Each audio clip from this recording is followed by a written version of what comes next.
Hey guys, welcome to my videos. So guys, I have said this in my previous videos too, and then again I am saying, but before I proceed further, I would like to clarify neither I am an immigration consultant nor I am a government body. So if you take anything out of this video, you do it at your own risk. Alright guys, so let's proceed. So guys, I have told this before that government of Canada is prioritizing French speakers because Canada wants to maintain its bilingualism.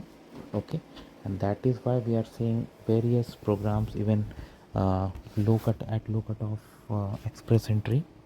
So again a post has been published where they have targeted French speakers.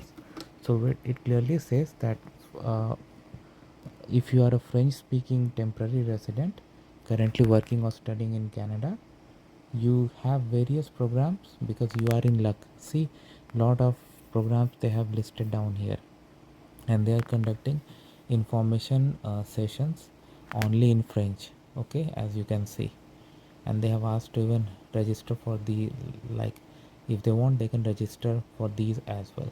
So while some of you may ask that what's the purpose of making this video, this information is available to public, but the reason I'm making this video is I want to say that if you are currently studying or working in Canada and you have a limited time period before your work or study permit expires, why not learn French while you are carrying out your permit activities? You can do it yourself, right? You can, like, nowadays there are so many options, like you can do online, you can read books, instructions, and mobile apps.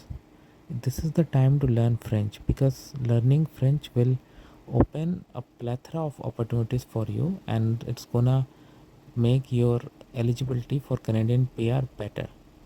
Because you see, for French only draws, how French draws how low cutoff is going.